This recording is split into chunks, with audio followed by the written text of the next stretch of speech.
Series की शुरुआत में हमें एक लड़की जोआ को दिखाया जाता है जो कि अपनी फ्रेंड जूडिथ को ढूंढ रही होती है और वो एक आइलैंड पर होती है जहां चारों तरफ पानी ही पानी था और वहां से बच निकलने का कोई भी रास्ता नहीं होता है। लेकिन जोआ को अपने साथ 12 घंटे में हुई कोई भी घटना याद नहीं होती, बल्कि वो तो अपने दोस्त को ढूंढ रही होती है।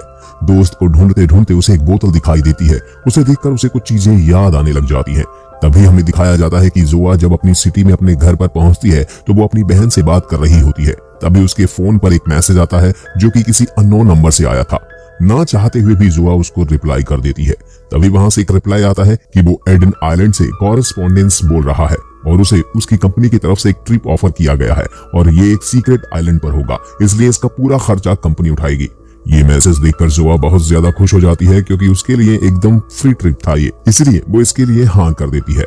हाँ करने के बाद कंपनी कुछ रूल बताती है कि इस जगह के बारे में कोई भी किसी को नहीं बताएगा और अपने साथ भी किसी को नहीं ला सकता है। जोआ को ये रूल काफी सख्त लगते हैं, लेकिन इस तरह से फ्री में मिलने वाली किसी आइलैंड पर ट्रिप उसके लिए बहुत ही अच्छा ऑफर होता है, इसलिए वो इस शर्त को मानने के लिए तैयार हो जाती है और अपने कपड़े पैक करके अपनी बहन को बिना कुछ बताए वो घर से बाहर निकल आती है। तभी हम देखते हैं कि वो इस कंपनी के रूल के अगेंस्ट अपनी फ्रेंड जूडिथ को अपने साथ ले जाने के लिए तैयार हो जाती है। अब ये लोग ऐसी जगह पर पहुंचती हैं जहां पर उनका इंतजार एल्डो करता है जो कि उन्हीं लोगों में से था जिन्हें इस कंपनी ने इस ट्रिप के लिए चुना था। तभी वहां पर एक ड्रोन रोबोट आता है और वो उन्हें एक तरफ जाने का इशारा करता है जहां पर और भी लोग होते हैं जो इस ट्रिप पर जाने वाले थे। सभी लोग एक दूसरे से मिलते हैं और तभी वहां पर पार्टी बस आ जाती है। पार्टी बस आते ही सब लोग बेहद खुश हो जाते हैं और उस पार्टी बस के अंदर ही काफी मस्ती मजाक करते हुए सी बोट पर पहुंच जाते हैं। सी बोट पर पहुंच जाने से पहले सभी को एक वेरिफिकेशन चेक पोस्ट से गुजरना पड़ता है। यहाँ पर जूडिथ थोड़ी डर जाती है क्योंकि वो यहाँ बिना बुलाए मेहमान की तरह है, लेकिन वेरिफिकेशन होने के बावजूद भी जूडिथ को उसके लिए कंफर्म कर दिया जाता है। इसके बाद हम देखते हैं कि फेस पर मास्क लगाए हुए आदमी कहते हैं कि तुम्हें अपना फोन भी देना होगा। ये रूल भी लोगों को अजीब लगता है और इस कंपनी पर डाउट बढ़ जाता है, लेकिन अब ऑर्गेनाइजर्स की वजह से वो कुछ नहीं कह पाते और सब लोग अपना फोन उनको दे देते हैं। इसके बाद हम देखते हैं कि सबको मेटल डिटेक्टर से भी होकर गुजरना पड़ता है। इन सब फेज से गुजरने के बाद ये लोग अब बोर्ड में बैठ जाते हैं और साथ ही बेहद खुश होते हैं। करीब 1 घंटे का सफर करने के बाद ये अपने डेस्टिनेशन पर पहुंच जाते हैं। सभी लोगों को रिस्ट वॉच दी जाती है और वहां पर जाकर सभी लोग रात भर पार्टी करने लग जाते हैं और साथ ही बेहद खुश भी होते हैं। जोआ एक आदमी से मिलती है जिसका नाम डेनियल होता है और वो उसके साथ रोमांस करने लग जाती है। अब हमें पार्टी की होस्ट दिखाई जाती है जिसका नाम एस्ट्रिड है। वो एक अनाउंसमेंट करती है कि इस आइलैंड पर 100 लोगों को बुलाया गया है, लेकिन हमारी कंपनी की ड्रिंक को टेस्ट करने के लिए हमने 5 लोगों को चुना है, जिसमें एल्डो, अफ्रीका, चार्ली, लिस्बन और जोआ। इनको ये स्पेशल ड्रिंक दी जाती है। उसे पीने के बाद ये लोग बुरी तरह से बेहोश होना शुरू हो जाते हैं। तभी हम जूडिथ को देखते हैं जो कि जोआ को देखते हुए इधर उधर घूम रही होती है।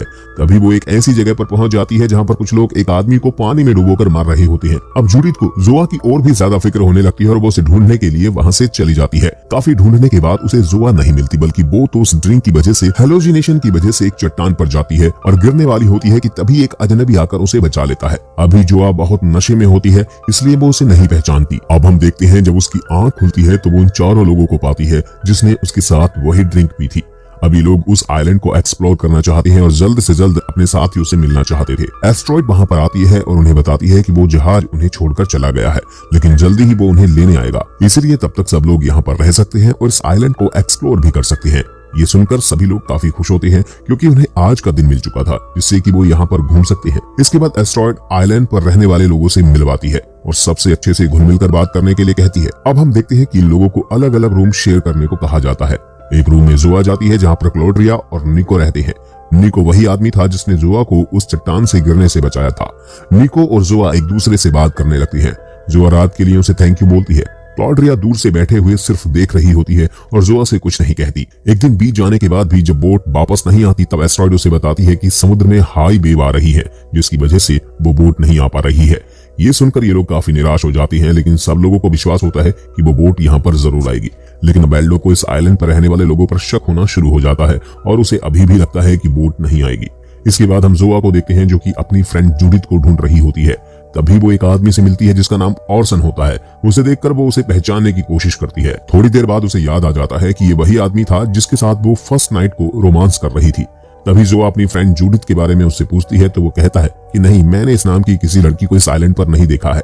ये सुनकर तो जोआ और भी ज्यादा परेशान हो जाती है और वो सेंटर की तरफ भागते हुए जाती है जहां पर वो देखती है कि सभी लोग एक थेरेपी सेशन ले रहे होते हैं। एस्ट्रॉइड उसे अपने पास बुलाती है, लेकिन वो उसके पास जाने से मना कर देती है। थोड़ी देर में एस्ट्रॉइड उसे अपनी बातों में घुमाने लगती है और उसकी बातों में आकर अब जोआ भी उस थेरेपी सेशन में शामिल हो जाती है। बातों ही बातों में अब जोआ अपनी उन पर्सनल बातों को भी शेयर करने लग जाती है जो उसने आज तक किसी को नहीं कहा था। वो अपने परिवार के बारे में बताती है कि उसकी माँ हेरोइन एडिक्टेड थी और उसके फादर हमेशा शहर से बाहर ही रहते थे, इसलिए उसने अपनी बहन का हमेशा से ध्यान रखा है। और ये कहने के बाद उसका दिल काफी हल्का होता है। एस्ट्रॉइड जोआ को हक करती है। जोआ उसे कहती है कि अपनी बात कहकर उसे काफी अच्छा लग रहा है।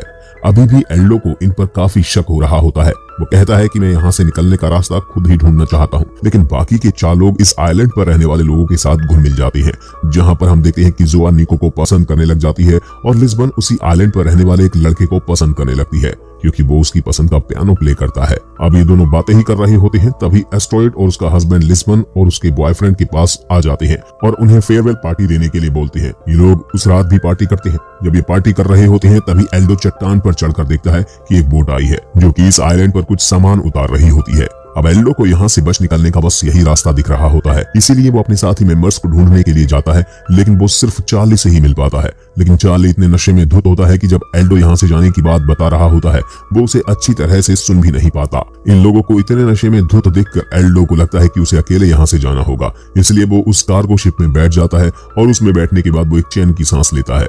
लेकिन जैसे ही उसकी आंख खुलती है तो वो दिखता है कि उसकी बॉडी पर कपड़े नहीं है और एक लेडी होती है जो कि उसी कार्गो में होती है।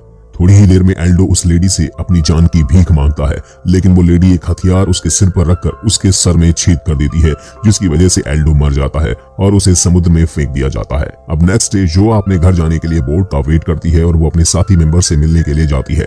तभी हम देखते हैं कि उसे एल्डो कहीं पर नहीं दिखाई दे रहा है और तभी चार्ली को कुछ बातें याद आती हैं, जिसमें वो कहता है कि एल्डो उसे यहाँ से बाहर निकालने का कोई रास्ता बता रहा था। ये सुनकर अब इन लोगों को इस कल्ट पर रहने वाले लोगों पे शक होने लगता है और यहाँ के मेंबर्स भी डरने लग जाते हैं। वहीं दूसरी तरफ हमें पता चलता है कि एस्ट्रिड इन सब की लीडर है और वो यहाँ पर लोगों को बुलाकर कैद करना चाहती है, ताकि ये लोगों को पार्टी और तरह तरह के बहाने देकर हमेशा के लिए उन्हें अपना गुलाम बनाकर रखे। इसी के साथ हम देखते हैं कि अफ्रीका और लिस्बन कल्ट की बातों में आ जाते हैं और इस कल्ट का मेंबर बनने के लिए एक एग्रीमेंट पर साइन कर देते हैं। दूसरी तरफ हम देखते हैं जहां पर जोआ की बहन अपनी बहन के लिए परेशान हो रही होती है और वो उसे ढूंढना चाहती है, इसलिए अपनी हेरोइन एडिक्टेड मां से मिलती है, जो कि पुलिस में कंप्लेंट करके आती है। लेकिन पुलिस इस बात पर ज्यादा ध्यान नहीं देती, इसलिए जोआ की सिस्टर अपनी मां से कहती है कि हमें पुलिस पर और जोर देना होगा ताकि वो इस केस को सीरियसली ले, लेकिन उसकी मां भी ज्यादा ध्यान नहीं देती। अब जोआ की सिस्टर बहुत ज्यादा परेशान होती है और वो खुद ही पता लगाने की कोशिश करती है, जिसमें वो जोआ के कुछ सामान ढूंढ रही होती है। तभी उसे एक आदमी का नंबर मिलता है जिसका नाम डेनियल था, जो कि उसे जोआ के बारे में कुछ बताने के लिए कहता है। उसकी सिस्टर भी उससे मिलने के लिए तैयार हो जाती है। दूसरी तरफ हम देखते हैं कि एस्ट्रॉइड फिर से एक सेशन रखती है और इस बार वो चार्ली को बुलाती है। चार्ली को बुलाने के बाद हमें चार्ली का भी एक सच पता चलता है, जिसमें वो बताता है कि वो और उसकी सिस्टर स्विमिंग कर रहे थे। उसकी लापरवाही की वजह से उसकी सिस्टर पानी में डूबकर मर गई और तब से उसकी मॉम उससे बात नहीं करती बल्कि उससे नफरत करती है। ये कहने के बाद सभी लोग उससे सिंपैथी जता रहे होते हैं, लेकिन अब जोआ इन सबसे बहुत ज्यादा परेशान हो जाती है और वो एस्ट्रॉइड पर गुस्सा करते हुए बोलती है कि तुम झूठी हो और यहाँ पर रहने वाला हर आदमी झूठा है, क्योंकि यहाँ कोई भी वोट नहीं आने वाली है। इतना कहकर वहां से भागने लगती है। तभी उसके पीछे निको आता है। वो जोआ से कहता है तुम इस तरह से यहाँ से मत जाओ, अगर तुम्हें यहाँ से बाहर निकलना है तो आज रात को मुझे मिलो। ये सुनकर जोआ को थोड़ा अजीब लगता है, लेकिन वो उसे मिलने के लिए तैयार हो जाती है। निको जोआ को गुफा में लेकर जाता है, जहां पर उसे एक लाश दिखाई देती है। जैसे ही जोआ गौर से देखती है तो उसे पता चलता है कि वो लाश किसी और की नहीं, वो जेडिथ की है। जेडिथ की लाश को देखकर अब जोआ जोर से रोने लगती है।